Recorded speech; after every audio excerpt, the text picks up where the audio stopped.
इसी भावरस में निमग्न है। पूर्व श्लोक की भावना ही इस श्लोक में भी आगे बढ़ रही है। हार के मोती बिखरे हैं। बंधुओं, हम लोग निरंतर श्रवण कर रहे हैं। ये विलाप कुसुमांजलि केवल सत्संग नहीं है, ये साधना है, ये मानसी सेवा है। श्री रघुनाथ दास गोस्वामी पाद के श्लोकों के अनुगत्य में, गुरु आचार्यों की वाणी के अनुगत्य में हमको अपने मन को अभ्यास कराना होगा, सेवा का, स्मरण का, चिंतन का। जिसको प्रिया प्रियतम के चरण कमल प्राप्त करने हैं। नाम तो परम औषधि है ही, श्री नाम का आश्रय तो सब समय है ही। श्री धाम का आश्रय, श्री धाम में वास करना, यह तो सर्वोपरि है ही। अपने जो भी नियम है, पाठ है, ये सब कुछ करना बहुत सुंदर है, लेकिन एक वैष्णव को ये भी नहीं भूलना है कि ये सब करने का उद्देश्य क्या है। उद्देश्य ये है कि प्रिया प्रियतम के चरण कमलों की प्रेममयी सेवा की प्राप्ति हो। और उस सेवा सुख की प्राप्ति तब होगी जब उस राज्य से परिचय होगा, जब उस राज्य का अनुभव होगा। प्रगट रूप में जब सेवा की प्राप्ति होती है, आचार्य रूप में आचार्यों को जो अनुभव होता है, भजन सिद्ध महापुरुषों को जो अनुभव होते हैं, वो तो बहुत ऊंची बात है। पर हम साधकों को भी कुछ थोड़ा बहुत अनुभव तो चाहिए ना। साधन करते हुए भी कुछ थोड़ा बहुत आधार लेके तो रहेंगे ना। अगर अनुभव की एक बिंदु भी प्राप्त न हुई, अगर हृदय थोड़ा सा भी लीला सुख को स्पर्श न कर पाया, तो एक साधक कैसे रहेगा। कुछ तो चाहिए। कभी ऐसा न हो कि जीवन भर हमारी माला रूखी सूखी ही चलती रहे, कभी जीवन भर हमारे पाठ केवल नियम ही बन के न रह जाएं, कभी हमारा धामवास भी दिल्ली, बंबई, कलकत्ता में रहने जैसा ही न हो जाए। चिंतन बनना चाहिए, नियम की अवहेलना न हो, लेकिन ये भी याद रहे वह नेम प्रेम प्राप्ति के लिए था, इसकी भी विस्मृति न हो। नेम से प्रेम की अवस्था में पहुंचना जरूरी है। प्रेम का भी एक नेम है। जो प्रेम के लिए नेम त्यागने को कहते हैं वो भी उचित नहीं, क्योंकि प्रेम का भी एक नेम है। गंगा जी निकलती हैं गंगोत्री से गंगा सागर तक पहुंचने के लिए, पर दो किनारे में बहती हैं, स्वच्छंद होके नहीं बहती, दो किनारों के बीच बहती हैं। बहती रहती हैं तो गंगा सागर तक पहुंच जाती हैं। लेकिन अगर वो किनारा तोड़ दें तो बाढ़ आ जाएगी, फिर गंगा जी में सुखपूर्वक सब लोग स्नान नहीं कर पाएंगे। और गंगा जी बाढ़ बन करके अगर प्रवाहित हो तो सब लोग गंगा जी को देख के भागेंगे, स्नान करने आगे नहीं बढ़ेंगे। तो गंगा जी भी दो किनारों के भीतर बहती हैं, पर किनारे तो होते हैं पर बहती हैं। तो किनारे क्या है? किनारे हैं नेम, और गंगा जी का प्रवाह है प्रेम। जीवन में नेम और प्रेम चाहिए, दोनों ही। नेम के बिना उस प्रेम के उस शंखल होने का भी डर रहेगा। पर हाँ, ये बात ठीक है, जब गंगा जी सागर में मिलती है फिर किनारे नहीं रह जाते। वो जब तक सागर में नहीं मिलती तब तक किनारे रहते हैं। तट गंगा सागर में मिलन के समय समाप्त हो जाते हैं, क्योंकि गंगा उस समय गंगा सागर बन जाती हैं, उफन करके अपने प्रियतम को पा लेती हैं। कुछ साधना भी ऐसी है, जैसे गंगा जी गौमुख से निकलती हैं, ऐसे भक्ति की गंगा जब जब प्रवाहित होती है किसी गौमुख, गौमुख माने गुरुमुख, गुरुमुख से सत्संग श्रवण करके, गुरुमुख से नाम श्रवण करके, मंत्र श्रवण करके भक्ति की गंगा हृदय में प्रवाहित हो जाती है। दो किनारे ही नेम है, अनन्यता और दीनता ही दो किनारे हैं, हमारे नियम ही वो किनारे हैं। और गंगा जी का निर्मल जल ही भगवत प्रेम है। उन नेम के किनारों के बीच में प्रेम प्रवाहित होता रहे। हाँ, गंगा सागर के मिलन के समय में वो किनारे अपने आप नहीं रह पाएंगे, वो होगा, वो करना नहीं पड़ेगा, वो तो अपने आप होगा। तो नेम भी जरूरी है, लेकिन उन किनारों का क्या हो? बस किनारे किनारे हैं, गंगा तो सूख गई, तो उन किनारों का भी कोई मतलब नहीं रह गया। तट बहुत अच्छे बनाए। कभी कभी कोई नदी आपने देखी होंगी, तट बने होंगे, नदी सूखी होगी, कोई जाएगा स्नान करने को, कोई करेगा आचमन, कोई करेगा तर्पण। वहां किनारे हैं, नदी ही नहीं, सूखी है, पत्थर भरे हैं, कोई नहीं जाएगा। उन तटों की शोभा नहीं। भले तट कच्चा हो पर छल छला कर नदी बह रही हो तो सबका मन करेगा स्नान करने को। जीवन में दोनों आवश्यक हैं। नेम किनारा है, गंगा जी का प्रवाह प्रेम है, पर नेम करते में ये ध्यान रखना है हमारा नेम जड़ न हो जाए, नियम पूर्ति न हो जाए, केवल समय निकालने वाला न हो जाए। वृत्ति को अंतर्मुखी करना होगा। हम स्वयं से निकुंज के विषय में क्या सोचेंगे, सेवा के विषय में क्या सोचेंगे, वहां पर क्या हो रहा है इस विषय में हम क्या सोचेंगे। ये श्लोक, ये आचार्यों के रस ग्रंथ ही उस निकुंज की खबर देने वाले हैं। नहीं तो हमारे पास कोई आधार नहीं है। हम क्या चिंतन करेंगे, कैसे चिंतन करेंगे, उस राज्य के बारे में क्या जानेंगे। गुरुदेव की वाणी ही आधार है। अपने घर के विषय में, हमारा घर अंदर से कैसा है, किसी राजा रानी का महल अंदर से कैसा है, कैसे गलीचे बिछे हैं, कैसे झूमर लगे हैं, कैसी दीवारें हैं, कैसे सजावट है, कैसी तिजोरी है, कितना धन है, कितने वस्त्र हैं, कितने गहने हैं, कितना पैसा है, ये कौन जानेगा। या तो जो राजा रानी अंदर रहते हैं वो जानेंगे, या जो राजा रानी के एकदम निकटतम परिकर उनके अंदर रहते हैं वे जानेंगे। सड़क पर भिक्षा मांगने वाला क्या जानेगा कि राजा के महल के भीतर क्या है। तो जो जीव अनंत जन्मों से मायाबद्ध होकर के 84 लाख योनि के चक्कर में घूमता फिर रहा है, वो क्या जानेगा कि निकुंज के भीतर क्या है। या तो निकुंज बिहारी बता दे, या निकुंज बिहारिणी बता दे, या निकुंज श्यामा श्याम के जो परिकर है, मंजरी सखीगण है, वो बता दे।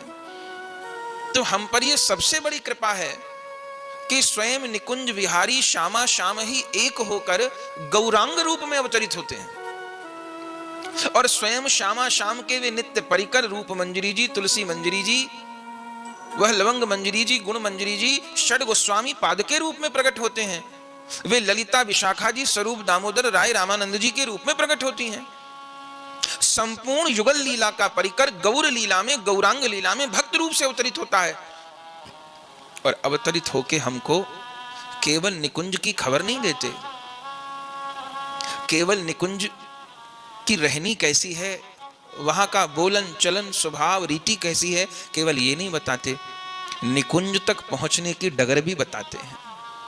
षड गोस्वामी पाद के द्वारा हमारे रूप गोस्वामी जी, सनातन गोस्वामी जी, श्री रघुनाथ भट्ट गोस्वामी, रघुनाथ दास गोस्वामी, जीव गोस्वामी, गोपाल भट्ट गोस्वामी, अन्यान्य आचार्यगण, श्री नरोत्तम ठाकुर जी, श्री निवासाचार्य प्रभु जी, श्री रामचंद्र कविराज जी, श्यामानंद प्रभु जी, रसकानंद प्रभु जी, सदगुरुदेव बड़े बाबा जी महाराज, ये आचार्यगण केवल वहां का समाचार ही नहीं देते हैं, उस दिव्य धाम का, उस दिव्य धाम तक पहुंचने का रास्ता भी बताते हैं, माध्यम भी बताते हैं। जिस ग्रंथ का हम आप अनुशीलन कर रहे हैं बंधुओं, आप सत्य मानिए, हम गौर पार्षद श्री रघुनाथ दास गोस्वामी पाद का संग ही कर रहे हैं। हम ये न माने कि रघुनाथ दास गोस्वामी पाद को 500 वर्ष हो गए, ना ना ना। विलाप कुसुमांजलि के रूप में हम उन महान आचार्य का संग ही कर रहे हैं, प्रिया जी की प्राण प्यारी तुलसी मंजरी का संग ही कर रहे हैं। हमें अपने मन को अनुरक्त करना होगा, उस रस में भिगोना होगा, और इस रस में अपने चित्त को तभी भिगो पाएंगे जब विषय रस छूटेगा। विषय रस निवृत्त नहीं होगा, विषय रस की ओर से उदासीन नहीं होंगे, तो जुगल रस गौर रस कैसे लगेगा। तो तुलसी मंजरी जी नेत्र भर के प्रिया प्रियतम का दर्शन कर रही थी। विहार में प्रिया जी की माला टूट गई है, श्रृंगार अस्त व्यस्त हो गया है, तुलसी मंजरी व्याकुल हो गई हैं। अवसर देख करके भीतर पधारी हैं, देखा है प्रिया जी के वस्त्र असंयत हैं, कंचुकी स्खलित है, ललाट पर सिंदूर बेंदी फैल गई है, वेणी भी आदि खुली है, और अरे वह मुक्ता हार तो छिन्न ही हो गया है। अब तुलसी मंजरी को प्रिया जी को सजाना होगा। ऐसे श्याम सुंदर को तो प्रिया जी इस रूप में भी बहुत भाती हैं। श्री कविराज गोस्वामी पाद श्री चैतन्य चरितामृत में कहते हैं कि लीला अंते सुखे इहार जे अंग माधुरी। क्या कहते हैं? लीला अंते सुखे इहार जे अंग माधुरी, ताहा देखी सुखे आमी आपना पसारी। लीला के अंत में जो प्रिया प्रियतम की परस्पर माधुरी होती है, उनके श्रृंगार बिखरे होते हैं, उसको देख करके वे परस्पर ही सर्वस्व हार जाते हैं। मंजरीगण तो नित्य ही सर्वस्व हारे हैं, पर वे परस्पर भी उस माधुरी को देख करके, जो विलास के अंत में माधुरी होती है, उसको देख करके वो बलिहार हो जाते हैं। लेकिन प्रिया जी को संकोच हो रहा है, वो अपने हार को जल्दी से पिरो के गले में पहन लेना चाहती हैं। उनको ललिता विशाखा जी का संकोच रहता है, वे आएंगी और कुछ कहेंगी भी नहीं तो बस भ्रकुटी नचा के हंस देंगी और श्री जी को संकोच होगा। प्रिया जी चाहती हैं तुलसी मंजरी बहुत शीघ्र मेरे इस मुक्ताहार को पिरो के पहना दे, तो कहती हैं विहार स्तुतितम हारम। विहार स्तुतितम माने मैंने नहीं तोड़ी, विहार में टूट गई है माला। विहार स्तुतितम, विहार में टूट गई है माला, मैंने थोड़ी तोड़ी है। अब आज्ञा क्या है? बोले विहार स्तुतितम हारम गुम्फितुम दयितम कदा। तो जल्दी गूद दे, आ जाएंगी ललिता विशाखा तो हंसी करेंगी। बलिहार बलिहार। श्री तुलसी मंजरी जी अब मुक्ताओं को बीन रही हैं। एक एक लीला, एक एक चेष्टा की ओर दृष्टि करनी होगी। स्वयं को राधा दासी रूप में सजाना होगा, स्वयं को मंजरी रूप में अनुभव करना होगा। अपने गुरु घर का, गुरु परंपरा का मंजरी स्वरूप का परिचय चाहिए। गुरु परंपरा का मंजरी स्वरूप का ध्यान करना होगा और गुरु आज्ञा जिस प्रकार हुई है उस प्रकार अपने स्वरूप को भी मंजरी रूप में, राधा दासी रूप में सजाना होगा, राधा दासी रूप में अनुभव करना होगा। सेवा न बने तो कम से कम मौन होकर के गुरु सखी को सेवा करते हुए देखना होगा। रूप गोस्वामी पाद श्री उज्ज्वल नीलमणि में कहते हैं प्रेम लीला विहाराणाम सम्यक विस्तारिका सखी। प्रिया प्रियतम की प्रेम लीला का विस्तार करने वाली, आस्वादन करने वाली यह सखी मंजरी गण ही है। ये श्यामा श्याम की प्रेम लीला विहार को विस्तार करने वाली, पुष्ट करने वाली हैं। श्री चैतन्य चरितामृत में कृष्णदास कविराज गोस्वामी जी कहते हैं सखी बिना एई लीला पुष्ट नहीं है, सखी लीला विस्तारिया सखी आस्वाद है। सखियों के बिना ये लीला हो नहीं सकती है, वही लीला का विस्तार करती हैं, वही आस्वादन करती हैं। इस सेवा में ये जो एकदम गोपनीय सेवा है, जिस सेवा को ललिता जी विशाखा जी से भी छिपाना चाहती हैं श्री जी, लेकिन उस सेवा को निसंकोच रूप से तुलसी मंजरी जी को कह रही हैं बलिहार बलिहार। और श्री तुलसी मंजरी जी अब माला के मनकों को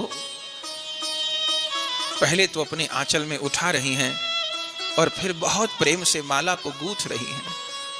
एकदम प्रिया जी के अंग स्पर्श के मनका है, न मोती है, सामान्य मोती नहीं है। एक एक मोती तुलसी मंजरी को प्राणों से अधिक प्यारा है। एक एक मोती ऐसे चुनती है मोती को जैसे उनके नेत्र ही हो। एक एक मोती को आंखों से लगा के, मस्तक से लगा के अपने आंचल में पहले तो इकट्ठा कर रही हैं और फिर सुंदर डोरा में पिरो रही हैं। ये बातें कहने में हमको समय लग रहा है, लेकिन ये सारी सेवा इतनी तीव्र गति से हो गई है कि प्रिया जी को भी अचंबा हो रहा है। अरे ये तुलसी मंजरी सघन कुंज में कैसे तो सारे मोती बीन लिए और फटाफट और सुंदर रूप से, पहले से भी सुंदर रूप में डोरा में माला पिरो दई और पहरा भी दई। आहा, तुलसी मंजरी जी प्रिया जी के कंठ में माल पहरा रही हैं। इस श्लोक का यह पदानुवाद है। व्याख्या का भी अपना सुख है और गाय का भी अपना सुख है। तो इस श्लोक के भाव को पद में पिरोया गया है। पद के माध्यम से हम भी प्रिया जी की यह माल सेवा करने का प्रयास करें, अपने चित्त को श्री तुलसी मंजरी जी की चित्तवृत्ति से जोड़ें। गा रही हैं तुलसी मंजरी जी मुक्ता माल गू पहिराऊं। मुक्ता माल गूथ पहिराऊं। मुक्ता माल गूथ पहिराऊं। मुक्ता माल गूथ पहिराऊं। केली विलास मोती लर टूटी। केली विलास मोती लर टूटी। करे मोती पुनः गुथाऊं। मुक्ता माल गूथ पहिराऊं। मुक्ता माल गूथ पहिराऊं। अस्त व्यस्त श्रृंगार प्रिया को। अस्त व्यस्त श्रृंगार प्रिया को। अस्त व्यस्त श्रृंगार प्रिया को। अस्त व्यस्त श्रृंगार प्रिया को। सब भांति तो ही सुघर सजाऊं। सब भांति तो ही सुघर सजाऊं। आप कब आज्ञा करोगे मुझे मुक्ता माल धराने की? आहा, दिव्य मुक्ता माल कंठ में पहराई है, जो कऊ सखी नहीं जान सकेगी। अभी गाया ना, कऊ सखी नहीं जान सकेगी, रति चिन्ह सब अंग दुराऊं। जो कुछ भी विहार में श्याम सुंदर के द्वारा आपके श्रीअंग पर चिन्ह अंकित भये हैं, वो दंत छत हो, वो नख छत हो, मैं सब अंगों को चंदन से, केसर से, विविध अंग रागों से दुरा दूंगी, छिपा दूंगी, कोई न जान पाएगा। मैं मुक्ता माल गूथ पहराऊं। कंठ में मुक्ता माल पहरा दी है। प्रिया प्रियतम पूर्णतः सुसज्जित होकर के रतन सिंहासन पे विराज गए हैं। उस शोभा को निहार रही हैं, क्योंकि अकेले श्याम सुंदर, अकेले प्रिया जी उनको इतनी प्रिय नहीं है, उन्हें तो जोरी प्रिय है। सामर गोरी सुंदर जोरी, भाव विभोरी लाड़ लड़ाऊं। मुक्ता माल गूथ पहराऊं। प्रिया प्रियतम को श्रृंगार सुसज्जित करके दिव्य सिंहासन पे पधराया है, मुक्ता माल धराई है, और अब ऐसी सुंदर जोरी लग रही है। मंद मुस्का रहे हैं, एक दूसरे को गरबाही दे करके विविध चेष्टा कर रहे हैं। अब तुलसी मंजरी के मन में फिर एक अभिलाषा हुई। क्या अभिलाषा हुई? दोनों कितने प्यारे लग रहे हैं, बस अब इनको बीरी और पवा दूं। सब श्रृंगार तो सुसज्जित हो गए, अब मुख में बीरी दे दूं, और बीरी से दोनों के अधर जीवा रच जाएं। आहा, रोम रोम में तो प्रेम का रंग छाया ही है। अधरन पे, रसना पे और तांबुल की लाली चढ़ जाए। सुप्रिया प्रियतम को तांबुल पवायो है, और अब वह तांबुल को उद्गार, वह पान की पीक श्री तुलसी मंजरी अपने श्री मुख में लेनी चाह रही हैं। आहा, ये सेवा परिपाटी आचार्य ने न सिखाई हो तो कौन सिखाए? ये निकुंज की खबर ये आचार्यगण न दें तो कौन दे? सो माला की सेवा हो गई, अब बीरी की सेवा करना चाह रही हैं। सो अगले श्लोक में वही भावना कर रही हैं। क्या कह रही हैं? अंत स्नेह पूर्वक अपने मुख का चर्बित पान मेरे मुख में प्रदान करोगी, मेरे मुख में प्रदान करोगी। भावना करनी होगी, एक एक लीला का अनुभव करना होगा, नेत्र बंद करके चित्र बनाने होंगे। इन श्लोकों के, इन वाणियों के, इन पदों के अनुगत्य में भावना करनी होगी। बीरी बीरी पवा रही हैं, बीरी का उद्गार पाना चाहती हैं, वो भी सीधे प्रिया जी के श्री मुख से ही। हाँ हाँ, प्रिया अपनी प्राण प्यारी मंजरी गण के साथ ऐसा व्यवहार करती हैं। जब बीरी तो श्याम सुंदर को पवाई जाती है, श्याम सुंदर अपने श्री मुख से प्रिया जी के श्री मुख में बीरी प्रदान कर देते हैं। मंजरीगण सीधे भी तो प्रिया जी को बीरी पवा सकती है ना, पर नहीं नहीं, प्रिया जी को कृष्ण अधरामृत अत्यंत प्रिय है। सीधे तांबुल देने पे उतना सुख नहीं है जितना कृष्ण मुख चर्बित तांबुल पाने में प्रिया जी को सुख है। इसलिए प्रिया जी की आज्ञा से प्रथम श्याम सुंदर के मुख में, फिर वह तांबुल अर्ध चर्बित प्रिया जी के श्री मुख में, और फिर प्रिया जी की कृपा से किसी बड़ भागी, कभी रूप मंजरी, कभी लवंग मंजरी, आज तुलसी मंजरी, कभी गुरु मंजरी, इनके श्रीमुख में वह प्रसादी तांबुल सीधे प्रिया जी के श्रीमुख से प्राप्त होता है। आहा, कैसी सेवा हो रही है, भावना करनी होगी। प्रिया जी को मुक्ता माल धारण करा दी है, प्रिया प्रियतम के सब श्रृंगार सुव्यवस्थित कर दिए हैं। आज प्रिया जी अपनी दासी से बड़ी संतुष्ट हैं, बहुत संतुष्ट है। अरे तुलसी, तू तो बहुत समझदार हो गई री।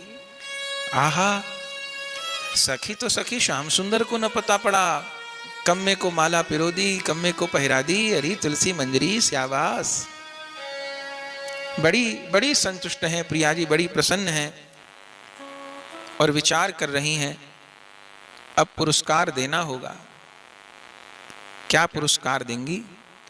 प्रिया जी मन में विचार कर चुकी हैं, तीनों लोकों की संपत्ति तो इन राधा दासियों के आगे तुच्छ है, मंजरी गण के आगे कोई वस्तु का कोई मूल्य नहीं है। प्रिया जी भी विचार करती हैं क्या प्रदान करूं पुरस्कार।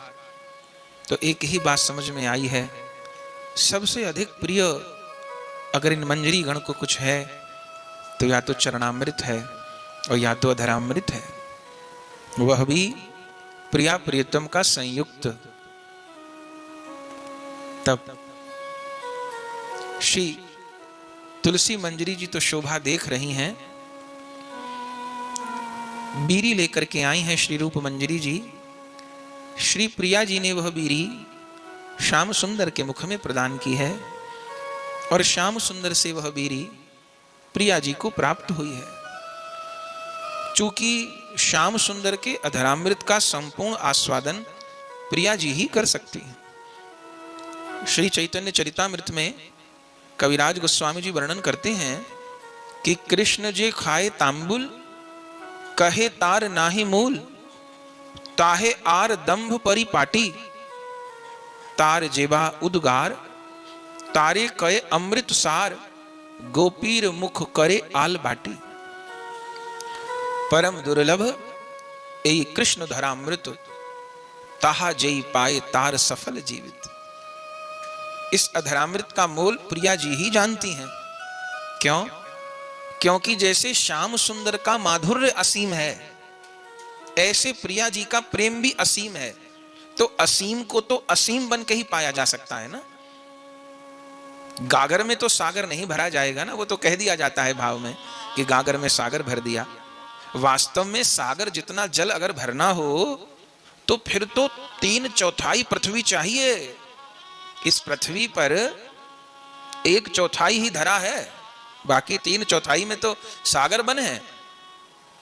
तो अगर सागर को भरना हो तो 3/4 पृथ्वी चाहिए, तब तो सागर को भरा जाएगा।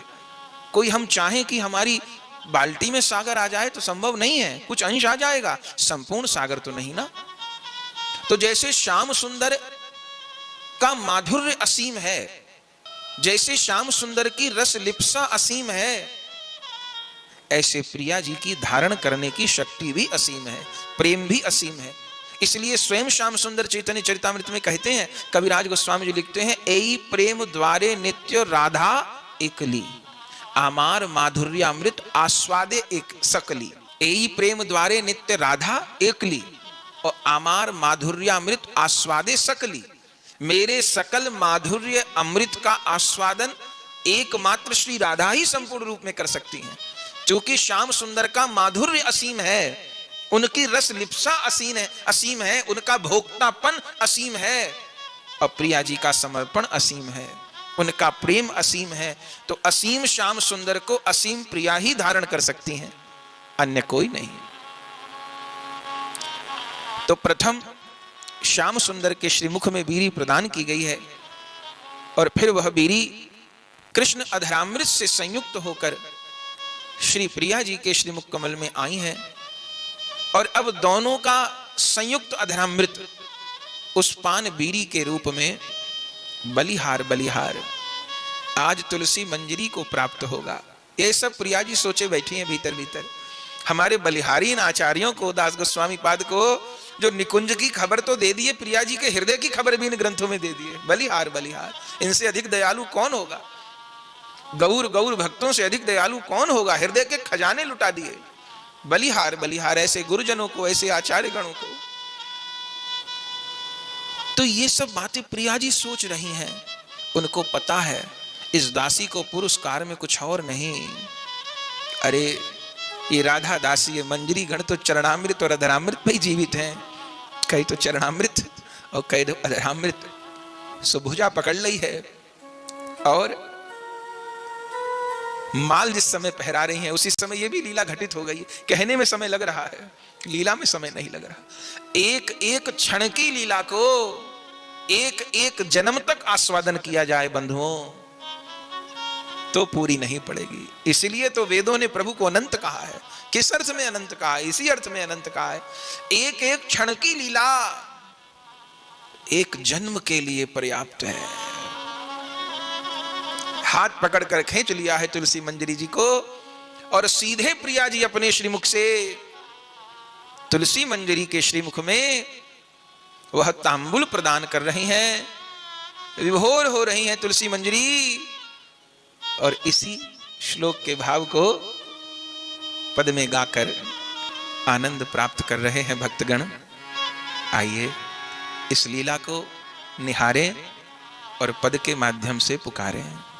बीरी आरोगत हैं दो जन, बीरी आरोगत हैं दो जन, बीरी बीरी बीरी आरोगत हैं दो जन,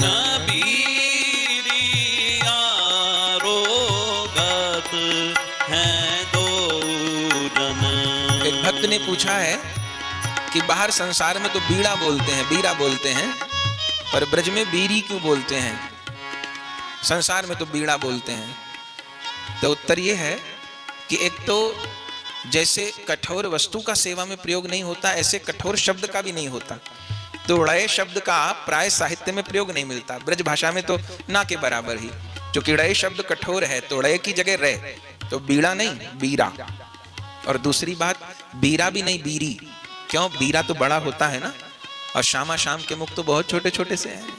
वो तो नित्य किशोर है ना, बहुत मलूक है। तो बीरा तो बहुत बड़ा मुख खोलना पड़ेगा, कैसे मुख में आएगा? वहां तो बीरी ही तोड़ तोड़ के पवाई जाती है। तो इसलिए बीरा नहीं, संसार की बात तो संसार जाने। यहाँ बीड़ा नहीं बीरा, और बीरा भी नहीं बीरी।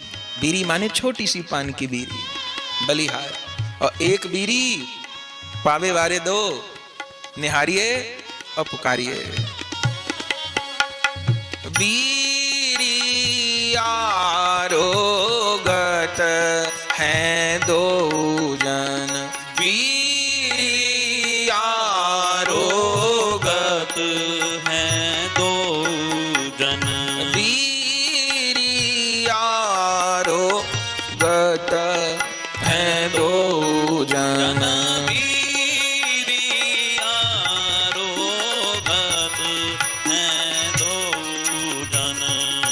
लौंग इलायची कपूर सुगंधन, लौंग इलायची कपूर सुगंधन। लौंग इलायची कपूर सुगंधन। एक रसिक कहते कि ठाकुर जी गीता जी में कहे हैं ना, पत्रम पुष्पम फलम तोयम, ये चार चीज मुझे अर्पण करे तो मुझे प्रिय है। एक रसिक कहते जो पान की बीरी है इसमें चारों वस्तु आ जाती हैं, इसलिए यहाँ ब्रज उपासना में, वृंदावन उपासना में ठाकुर जी को बीरी खूब भोग लगती है। हर भोग के पश्चात बीरी है, मंगला से शयन तक बीरी बीरी है। क्यों? बोले बीरी में चारों वस्तु हैं, पत्रम पुष्पम फलम तोयम, चार चीज प्रभु कहे ना गीता जी में। बोले पत्र कैसे है? बोले पत्र तो है ही, पान का पत्ता पत्र है। पत्रम पुष्पम, पुष्प कैसे है? बोले ठाकुर जी की बीरी में गुलकंद डाला जाता है, तो गुलकंद, फूल का गुलकंद बनता है तो फूल हो गया। फल क्या है? बोले बीरी में मेवा भी पड़ती है, किशमिश पड़ती है, थोड़ी काजू पड़ती है, तो जो किशमिश है वो फल है, इसको ड्राई फ्रूट कहते हैं, सूखा फल है किशमिश, तो फल भी हो गया। और जल भी है, पहले बीरी लगाने से पहले पान के पत्तों को जल से धोया जाता है। तो ठाकुर जी जो चार वस्तु कहे हैं ना कि पत्रम पुष्पम फलम तोयम, तो चारों वस्तु एक साथ बीरी में उपलब्ध हैं। इसलिए रसिकगण प्रिया प्रियतम को बीरी जरूर भोग लगाएं। गिरिराज जी को भोग धरिए, बीरा के बिना भोग पूरा नहीं हुए। बीरी बड़ी प्रिय है। आहा, चारों वस्तु अर्पण हो रही है। क्या क्या बना है बीरी में, क्या क्या लगा है, पहली पंक्ति में वही बताया जा रहा है। भावना करिए। लौंग इलायची कपूर सुगंधन, लौंग इलायची कपूर सुगंधन, लौंग इलायची कपूर सुगंधन, लौंग इलायची कपूर सुगंधन। तांबूल रच लाई मंजरी गन, तांबूल रच लाई मंजरी गन, बीरी आरोगत है दो जन, बीरी आरोगत है दो जन। ले आई बीरी। और प्रथम प्रिया रुख जान दई लालन मुख, प्रिया रुख जान दई लालन मुख, प्रिया रुख जान दई लालन मुख, प्रिया रुख जान दई लालन मुख, चाबत पान मगन नंद नंदन, चाबत पान मगन नंद नंदन।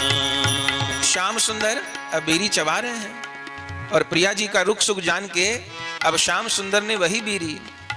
नंद नंदन दई मुखही प्रिया जी के, नंद नंदन बलिहार बलिहार मुखही प्रिया जी के, कहा कहनो उठे लहर सुगंधन, कहा कहनो उठे लहर सुगंधन, बीरी एक आरोगत दो,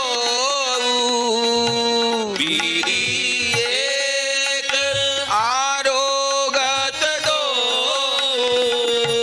बीरी एक आरोगत दो, बीरी बीरी एक आरोगत दो,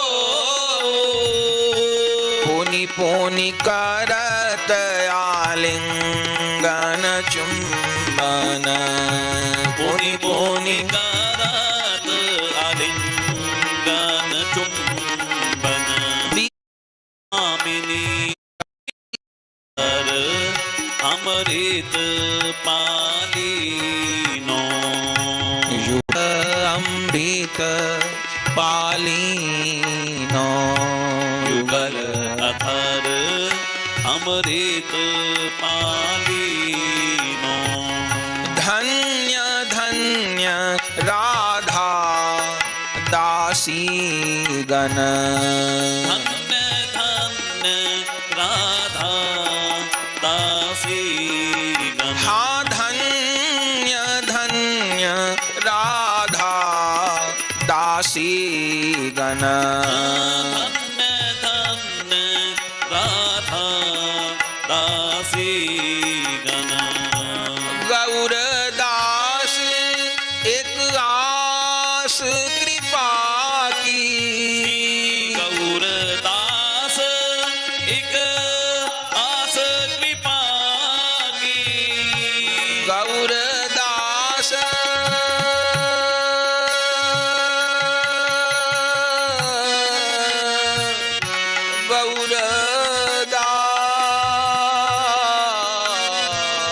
गौरदास एक आस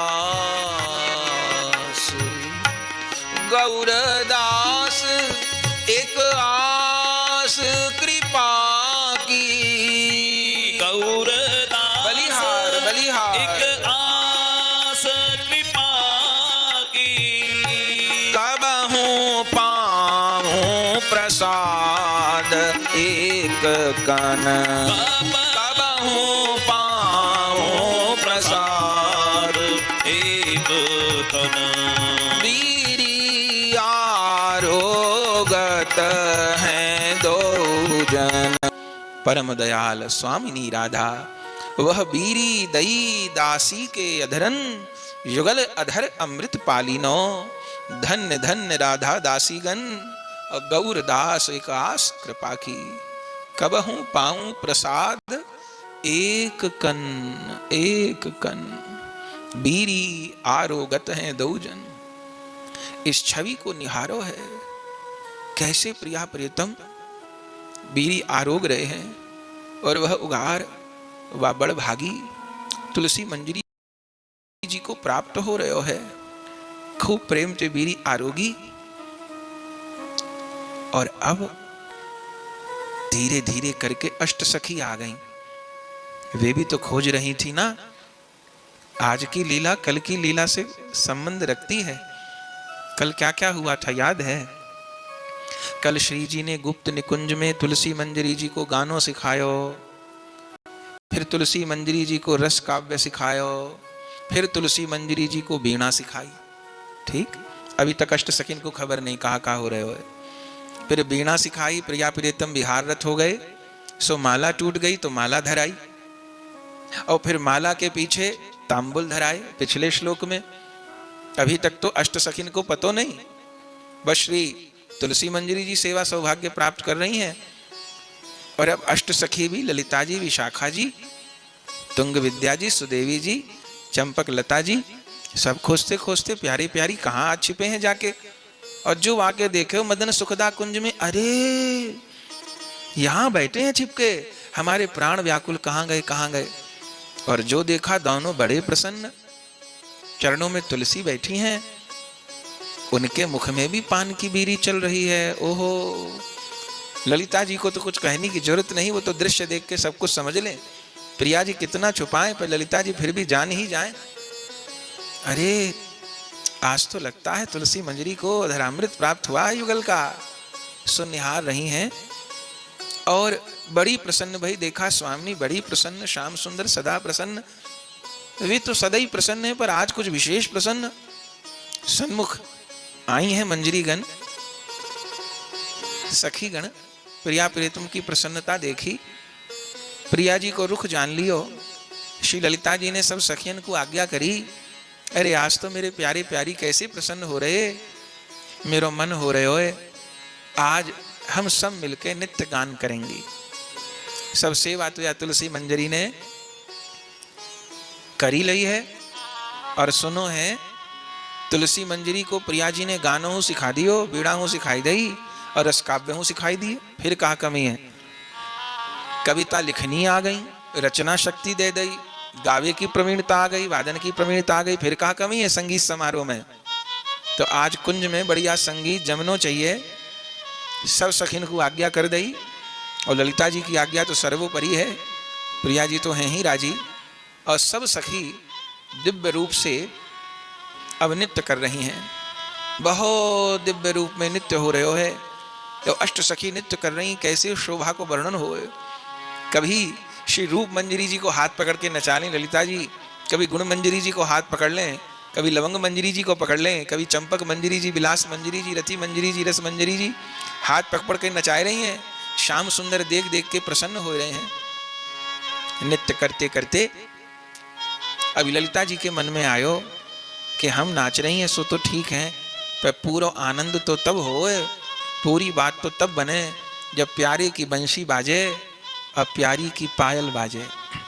सो श्याम सुंदर वेणुनाथ करें, वो हमारी प्रिया जी हमारे संग में छम छम करें तो आनंद होए, पूरा अभी अधूरो आनंद है।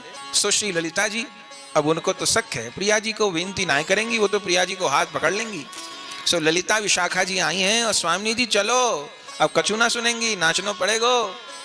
सो बलिहार बलिहार श्री ललिता विशाखा जी प्रिया जी को हस्तकमल लेके वह नित्य मंडल में, वह रास मंडल में पहुंच गई हैं। और श्री प्रिया जी जैसे नाचवे को हुई ने घूमर लियो तो दृष्टि चली गई। अरे जैसो नाद होनो चाहिए वैसे हो नहीं रहे हो। जैसे जो साजिंदा हो हैं वे साज बजावे से पहले अपनो साज देखें परख के, ताल स्वर को मिलान हो जाए पहले। ऐसे तो नहीं कि बजाने लग जाए और मिलान पीछे करें, ना ना ना, पहले मिलान होए साज को, आवाज को, फिर गायो जाए। और स्वर नहीं मिले, ताल नहीं मिले तो आनंद नहीं होए। तो ऐसे प्रिया जी ने जब अपनी चरणन से थाप लई और घूमर लेनो चाहे तो चरणन से तो आवाज आई है घुंघरू की, पर प्रिया जी की कमर में भी तो बड़ी रुंझुन वारी करधनी सोयो करे, पर आज कटी से आवाज ना आ रही।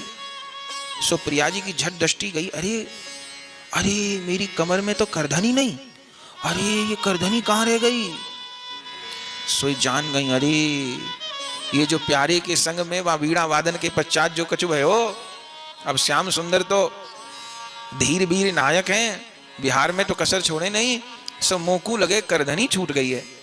बा बिहार कुंज में शैया जी पे करधनी छूट गई है। अब कौन ते कहूं, वो तो भली है जो अभी तक ललिता जी की निगाहें ना पड़ी जाने कैसे, नहीं तो अभी गीत बना बना के गावे लगती कि करधनी कहाँ रह गई और ऐसे रह गई और वैसे रह गई, सबरी लीला अभी गा देती। अब कौन ते कहूं, कौन ते कहूं, कोई देख लेगी तो बस नृत्य तो हो गए और ललिता जी खूब हंसावेंगी, हंसी होएगी। ललिता जी विशाखा जी से एक संकोच है, कौन ते कहूं, कौन ते कहूं। आहा, सोई सामने तुलसी मंजरी जी दिखाई पड़ गए हैं, वे तो नित्य सेवा में विराजमान है। सो प्रिया जी ने तुलसी मंजरी को इशारों कियो है, बोली कछु नहीं, बोल तो सके नहीं, सखी मंजरी है, विनोद हो जाएगा। सो नेत्रंते संकेत कर दियो है तुलसी मंजरी को, अरे मैं तो कहीं अपनी करधनी छोड़े आई, तो जाके ने एक लातो सही। और वह समय श्री तुलसी मंजरी जी शैया पैसे करधनी लेवे जा रही हैं, इस भाव रस में या लीला को दर्शन कर रहे रघुनाथ दास गोस्वामी पाद, और मंजरी स्वरूप से सेवा भी कर रहे, लीला को दर्शन भी कर रहे और करधनी लेवे जा रहे हैं सिद्ध स्वरूप से। और यह 94 संख्या श्लोक को उच्चारण कर रहे हैं। कहा कह रहे हैं, निबिड़ मदन युद्धे, आप उस कुंज में भेजोगी जिस कुंज में मोको वीणा सिखाई, जा कुंज में विहार संपन्न भयो, आप वह कुंज में मोको भेजोगी, प्रार्थना हो रही है। बलिहार बलिहार, कैसी एकांतिक सेवा है और कैसो एकांतिक मंजरी घन को प्रिया जी के प्रति भाव है कि प्रिया जी या सेवा को काऊ को नहीं कह रही, बोल के भी नहीं कह रही, नेत्रंते संकेत कर रही हैं। और श्री तुलसी मंजरी जी बिन जाने सब कछु जान रही हैं। श्याम सुंदर को वेणुनाद हो रहे हो, प्रिया जी नित्य हूं कर रही हैं, लेकिन जैसो आनंद आनो चाहिए वैसो नहीं आ रहे हो, नित्य अधिक जम नहीं रहे हो। पता चल गया करधनी के बाना वो बात नहीं बनेगी। जब प्रिया जी झूमर लेंगी, ठुमका लेंगी, और जब करधनी के नूपुर बजेंगे, सो अधिक आनंद होएगा। प्रिया जी ने संकेत कर दिया है। तुलसी मंजरी तुरंत ऐसे उठ के नहीं गई कि सबको पता चल जाए, ऐसे उठ के गई कि काऊ को पता नहीं पड़े, चुप। और सो बिहार कुंज में पहुंच गई हैं।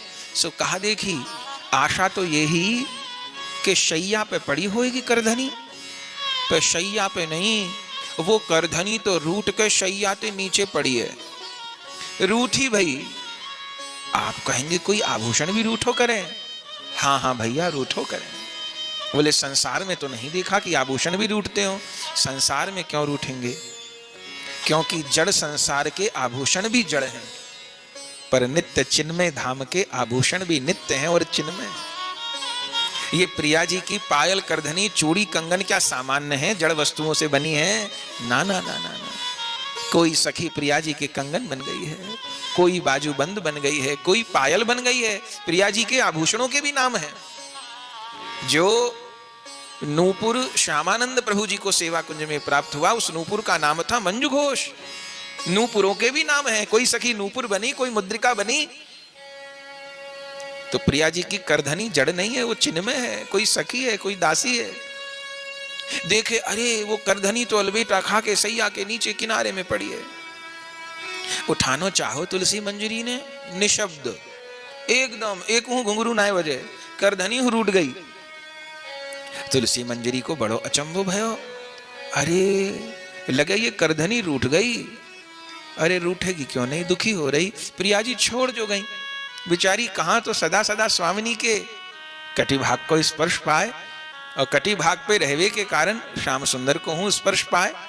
नित्य के समय कैसो नाद करे, बिहार के समय भी नाद करे, और बेचारी यहां रह गई, अब रूठेगी नहीं कहा। सो तुलसी मंजरी जी ने वाह करधनी को हाथ में लियो है, आंखिन ते लगायो है, हृदय ते लगायो है। वह करधनी को चूम रही हैं। अरी कांची, ओ करधनी, ओ रुंझुनवारी, मान छोड़ दे। कोई स्वामिनी जानबूझ के थोड़ी छोड़ गई बावरी तोए। अभी श्रवण किया ना, निबिड़ मदन युद्धे प्राण नाथेन सार्धम। अरे वो तो श्याम सुंदर के साथ निबिड़ मदन युद्ध में तू स्खलित हो गई। अरे मैं ना भाई स्खलित हो, तो श्याम सुंदर ने खोल दी होगी। सो प्रिया जी वह मदन मत में भूल गई, छोड़ के थोड़ी गई। अपनी दासिन मंजरी को थोड़ो विसारो करे। अरे तुलसी मंजरी जी, मैं कब ते या विरह में दुख पा रही, आप सब आनंद ले रही, और मुख को वियोग को इतना दुख नहीं है। पे प्रिया जी की नित्य सेवा हो रही है, और ये भागिन किंकनी, अभागिन करधनी यहां पड़ी है। अच्छा ठीक, मान छोड़ दे, अब बज। प्रिया जी के बिना तो मैं निर्जीव हूं, लेकिन जब कही अब मैं शीघ्र तो को प्रिया जी की सेवा में पहुंचाई दूंगी, सोई वह कांची वह करधनी झम झम झम झम झम झम बजने लगी। वह करधनी को संभालो है, और लेकर के वह करधनी को हृदय से लगाए। भाई श्री तुलसी मंजरी जी रास नित्य में पहुंची हैं। भावना करनी होगी बंधु, लीला के संग संग वाणी के संग संग चित्त को घुमाना होगा। करधनी लेके पहुंची हैं, और अब कैसे पहरा में नित्य हो रहे हो है, नित्य हो रहे हो है, तो सब सखिन की दृष्टि, स्वयं श्याम सुंदर की दृष्टि प्रिया जी पे, और सबके आगे पहरा दूंगी, तब तो फिर बात खुल जाएगी। प्रिया जी चाहें पहराहूं दे, वो पतो भी काऊ को नहीं पड़े, तो कैसे होएगी? तब कैसे कहें बलिहार बलिहार। तब तुलसी मंजरी जी ने प्रिया जी की चूनर को प्रार्थना करी। अब जो उपासक नहीं है वो तो इन सब बातों को कल्पना समझेंगे, पर जिनने इस रस मार्ग को थोड़ो भी स्वाद लियो है, उनको असत्यता को अनुभव नहीं होएगा। वह राज्य में सब कछु चिन्मय है, सब कछु चिन्मय है। तुलसी मंजरी जी ने प्रिया जी की चूनर को प्रार्थना करी। चूनर को क्यों प्रार्थना करी? अरे चूनरी, मुझको समझ नहीं आ रहे हो, मैं नित्य में कैसे प्रिया जी को करधनी धराऊं, तो मेरी कछु सहायता करे ना। अब चूनरी और तुलसी मंजरी की बात हो रही। चूनरी ने कही ठीक है, मैं कछु सहायता करूंगी। सो कहा भयो, अब के जो प्रिया जी झूमर लेके नाची है, सोई सिरते चूनरी सरक गई। और जैसे चूनर सरक गई, नीचे को आ गई, बस अवसर मिल गयो। प्रिया जी अपनी चूनर संभाल रही हैं, और जितनी देर में वो चूनर नीचे आए के सरकी, और प्रिया जी अपनी चूनर संभालेंगी और ये उन्हें नहीं चूनर संभालनी पड़े। सोई तुलसी मंजरी झट भाग के गई है, मैं प्रिया जी की चूनर संभालूं। चूनर तो पीछे संभाली, काऊ को पतो पड़ो नहीं। सोई कटी में जाए के करधनी बांध रही है, और जो कमर में जाके करधनी बांध रही, काऊ को पतो नहीं पड़ा। चूनरी की ओट हो गई, करधनी बांध रही हो, फिर चूनरी शीश पे उड़ाई गई। चुनरी को मनीमत दंडवत प्रणाम किया, अरे चुनरी बहन तूने मेरी बड़ी सहायता कर दी। सब प्रिया जी की शीश पे चूनर और कटी में किंकनी आई है। बलिहार बलिहार आज स्वामिनी राधा भी या तुलसी मंजरी की चतुराई देख के बलिहार हो रही है। वाह वाह वाह वाह, श्याबाश श्याबाश। ऐसी राधा दासी हैं, ऐसी हैं तुलसी मंजरी, ऐसी हैं राधा दासी। केली कुंज कर धनी छूट गई, केली कुंज कर धनी छूट गई, केली कुंज कर धनी छूट गई, केली कुंज कर धनी छूट गई। सकुचत प्यारी भई उदासी, सकुचत प्यारी भई उदासी, सकुचत प्यारी भई उदासी, सकुचत प्यारी भई उदासी। दौर लाई पहराई कटी में, दौर लाई पहराई कटी में, दौर लाई पहराई कटी में, दौर लाई पहराई कटी में। निरखत प्यारी प्रेम प्रकाशी, निरखत प्यारी प्रेम प्रकाशी, निरखत प्यारी प्रेम प्रकाशी, निरखत प्यारी प्रेम प्रकाशी। परम गुरु श्री रूप मंजरी, परम गुरु श्री रूप मंजरी, परम गुरु श्री रूप मंजरी, परम गुरु श्री रूप मंजरी। तुलसी मंजरी को दई श्याबासी, तुलसी मंजरी को दई श्याबासी। लेकिन ललिता जी की आंखें ते बचनों तो बहुत भारी है, ललिता जी की आंखें ते बचनों बहुत भारी है। काऊ को नहीं पता पड़ो, काऊ को श्याम सुंदर को ना पता पड़ो। पे प्रिया जी की जो काव्य रूपा हैं, श्री राधा चरित्र में जब प्रिया जी का मंगल में चरित्र श्रवण किया, तब आप सबने उसमें यह भी श्रवण किया कि जब नित्य निकुंज मंदिर में, नित्य गोलोक में प्रिया जी का आविर्भाव हुआ, तो श्याम सुंदर के हृदय से तो उनकी आह्लादनी शक्ति प्रिया जी के रूप में प्रकट भई। फिर प्रिया जी से ही ललिता जी का आविर्भाव हुआ। तत्वतः एक गोलोक की आविर्भाव लीला है और एक प्रकट ब्रज की आविर्भाव लीला है। शारदा मैया के यहाँ श्री प्रिया जी के प्रकट होके 2 दिन से ही प्रादुर्भाव है। प्रिया जी के श्रीअंग से ही अष्ट सखियों का उदय हुआ है, उसमें प्रथम ललिता जी हैं। माने प्रिया जी का ही द्वितीय स्वरूप ललिता जी हैं, तत्वतः तो फर्क नहीं है, तो कोई नहीं जान पायो। लेकिन ललिता जी ने देख लियो। अच्छा, तुलसी मंजरी जी करधनी को ला तो बड़ी छिपा छिपा रही थी, बहुत छिपा छिपा ला रही थी। ललिता जी तो ललिता जी हैं, ललिता जी को ये तो नहीं पता पड़ो कि कहाँ ला रही है। उन्होंने पूछ लियो, अरे कहाँ है, कहाँ गई थी, कहाँ है। तो अगर प्रिया जी की आज्ञा नहीं थी कि नहीं बताना, तो नहीं बताना था। लेकिन जब ललिता जी ने जोर दे के पूछो अरे कहाँ है, सो तुलसी मंजरी जी के मुख से सारी बात निकल गई, सारी बात निकल गई कि ऐसे स्वामिनी बा विहार कुंज में करधनी छोड़े आई हैं, संकोच हो रहे हो नित्य करवे में, सो मैं चुपचाप ले आई हूँ और ये करधनी तो आ ना रही, नाराज हो रही, बोले मोकू त्याग दियो, मनाए के भुजाए के लाई हूँ, प्रिया जी की कटी में धारण कराऊंगी। सो सबरी बात बता दी उन्होंने रास्ते में। और फिर जब प्रिया जी को वो करधनी धरा रही थी ना चुनरी की ओट में, चुनरी ने सब बात छिपा ली, लेकिन बस ललिता जी प्रिया जी को देख के मुस्काए गई। जब ललिता जी मुस्काई ना, तो या प्रेम में लीला को प्रिया जी को ललिता जी को मुस्कानो व्यंग जैसो लगो। और वो जान गई कि तुलसी मंजरी ने मोकू लगे बताई दियो ललिता को, बात तुम्हें छुपा रही। वाकई बता दियो। अब बात तो छोटी सी है, दोष तो छोटा सा है, पर लीला में तो छोटी बात भी बड़ी है और बड़ी बात भी छोटी है। सो जब नित्य को विश्राम हो गयो और पुनः प्रिया प्रियतम कुंज में विराजे, एकांत में जब तुलसी मंजरी जी प्रिया जी की सेवा में पहुंची तो प्रिया जी ने तुलसी मंजरी को डांट लगा दी है, डांट लगा दी तुलसी मंजरी को, बस सरना कर दी है। तो यहां तक कह दियो तू पे ना होगी सेवा, निकल जा कुंज से।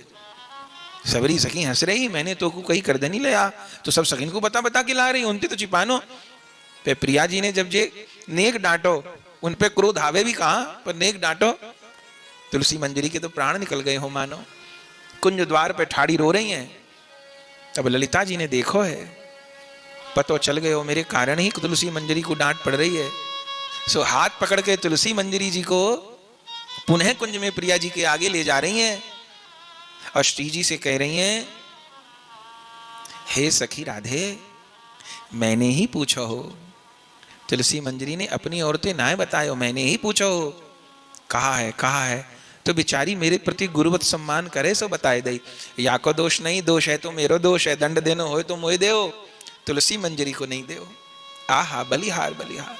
इन सब लीलान को अनुभव श्री रघुनाथ दास गोस्वामी पाद राधा कुंड के तट पर बैठे कर रहे हैं। बलिहार बलिहार। केवल सेवा कोई सुख नहीं, वहां तो डांट को भी सुख है।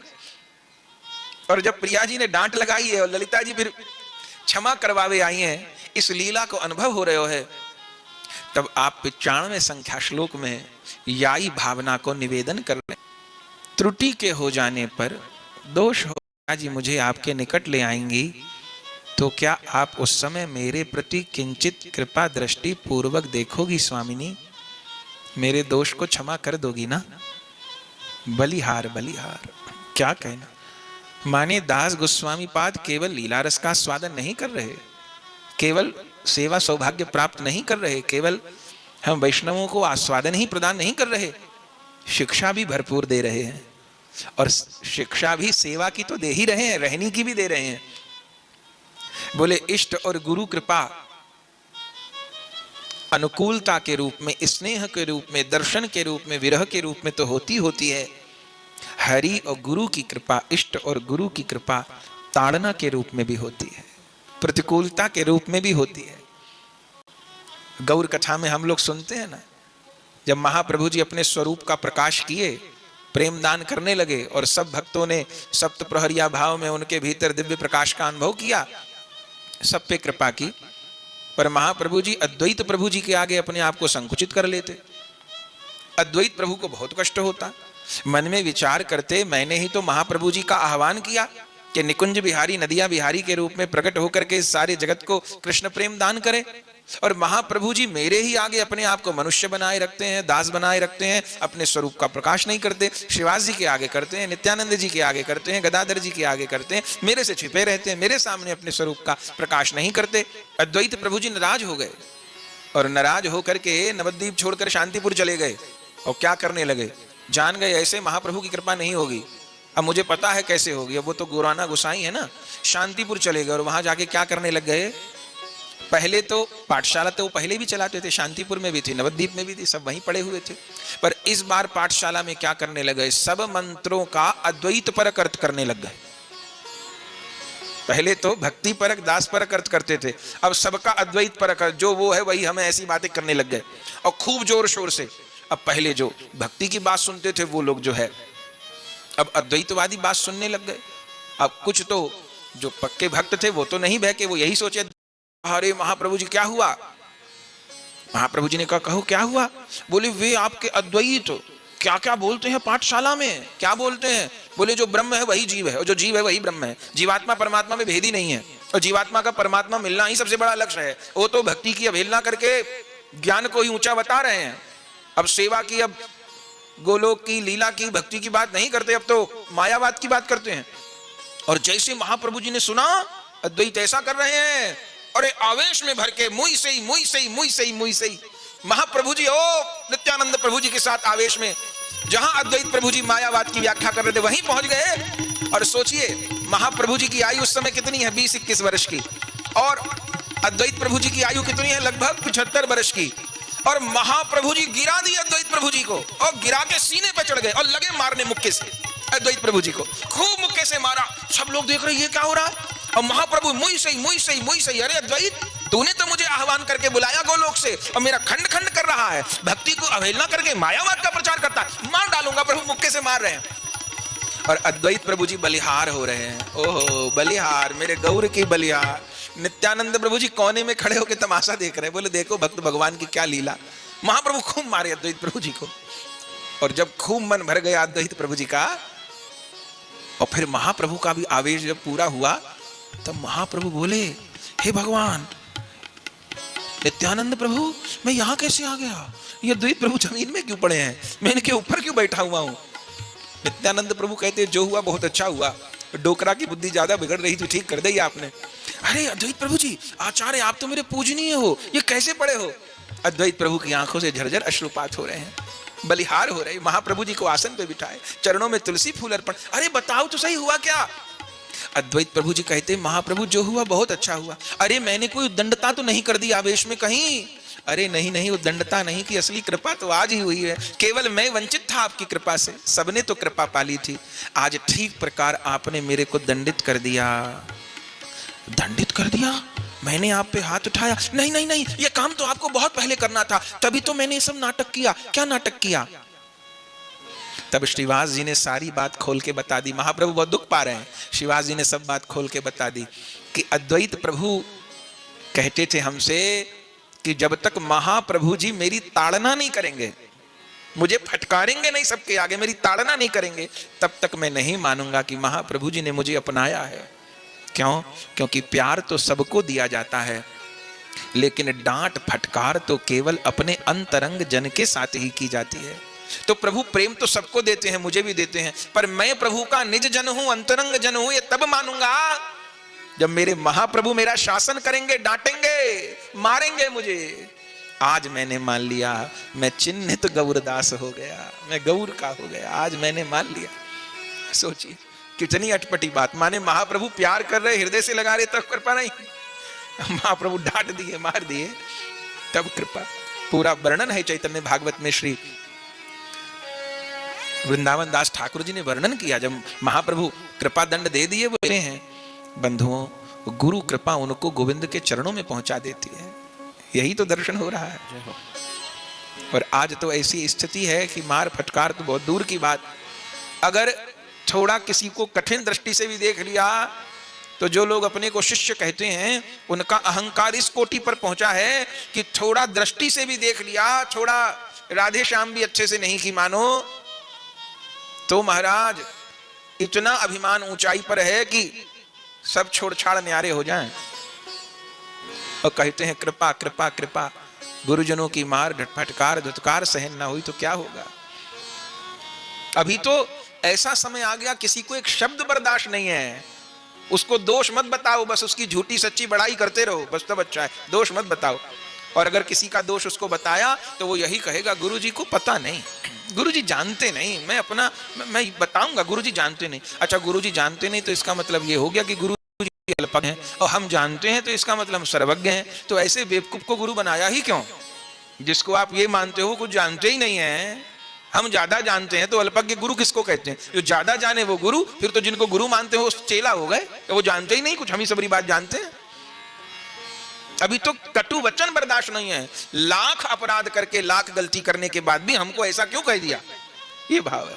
ऐसों का क्या होगा, क्या होगा? 100 जगह कान फुकवा के भी कोई लाभ नहीं होगा, हजारों गुरु करके भी दुर्गति होगी, अगर हम अपने अहंकार रूपी रावण का संहार नहीं कर पाए हैं। अभी तक बाहर पूछा था बेचारी क्या करती, तो तब इसने बताया, और अगर अनुचित किया तो फिर दोष मेरा है, मुझे दंड दो। बलिहार बलिहार। अब जब ललिता जी ने सारी बात स्पष्ट कर दी तो फिर प्रिया जी ने अपना लिया। अब ये कोई सोच सकता है कि प्रिया जी ये सब बात नहीं जानती थी? वह अंतर्यामी, वह श्याम सुंदर के हृदय की जान लेने वाली, क्या ललिता जी के हृदय की या तुलसी मंजरी जी के हृदय की नहीं जानती? अरे सब जानती थी। ये तो कसौटी है, केवल यही कसौटी नहीं है, उस राज्य में भी कसौटी है। जो पढ़ाई करेगा उसको पेपर भी देना होगा, और जो पढ़ाई नहीं करेगा उसके पेपर भी कभी नहीं होंगे। पेपर से डरना क्या है? हमने कितनी पढ़ाई की है उसका प्रमाण मिलता है पेपर देने के बाद, कितना पढ़े हैं हम। तो पढ़ाई करेंगे तो पेपर भी देने पड़ेंगे, और जो पढ़ाई नहीं करेगा वो पेपर भी नहीं देगा। तो इस लोक में गुरु आचार्य गणों के द्वारा परीक्षा होती है, और उस दिव्य चिन्मय राज्य में कभी गुरु सखी के द्वारा, कभी ललिता जी और तुलसी मंजरी जी जैसी हो तो प्रिया जी, माने प्रिया जी सब जानती हैं, खेल हो रहा है ललिता जी और प्रिया जी का मिल करके। आज तुलसी मंजरी की परीक्षा होगी, धुतकार दिया चली जा, नहीं मानी तूने, स्वच्छंद हो गई तेरी वृत्ति, चली जा कुंज से। लेकिन इतने पर भी न तो श्री जी में दोष देख रही हैं, न ललिता जी में दोष देख रही हैं, अपने भाग्य में ही दोष देख रही हैं, मुझसे ही कमी रह गई। और कुंज के बाहर द्वार पर पड़ी हुई विलाप कर रही, पलाप कर रही। तो ललिता जी ले गई, मिलन हो गया। और जब जान गई कि ये सब तो परीक्षा हो रही थी, ये सब परीक्षा हो रही थी, और जब प्रिया जी ने गोद में लेके तुलसी मंजरी को कहा, इस परीक्षा में मेरी तुलसी मंजरी पूरे अंक से उत्तीर्ण हुई है, 100 में से 100, बस क्या कहना। तब तो श्री तुलसी मंजरी जी बलिहार हो रही हैं, बार बार बलिहार हो रही हैं। तब सारी सखियां आ गई हैं, प्रिया प्रीतम गरबाही देकर विराजमान हैं, बार बार बलिहार हो रही हैं, उस जोरी को अपने हृदय में बसा रही हैं, श्यामा श्याम की जय जयकार कर रही हैं। प्यारी राधा प्यारे श्याम, प्यारी राधा प्यारे श्याम, प्राणन प्यारे श्यामा श्याम, प्राणन प्यारे श्यामा श्याम, मेरी राधा मेरे श्याम, मेरी राधा मेरे श्याम, जीवन मेरे श्यामा श्याम, जीवन मेरे श्यामा श्याम, जय जय श्यामा जय जय श्याम, जय जय श्यामा जय जय श्याम, जय जय श्री वृंदावन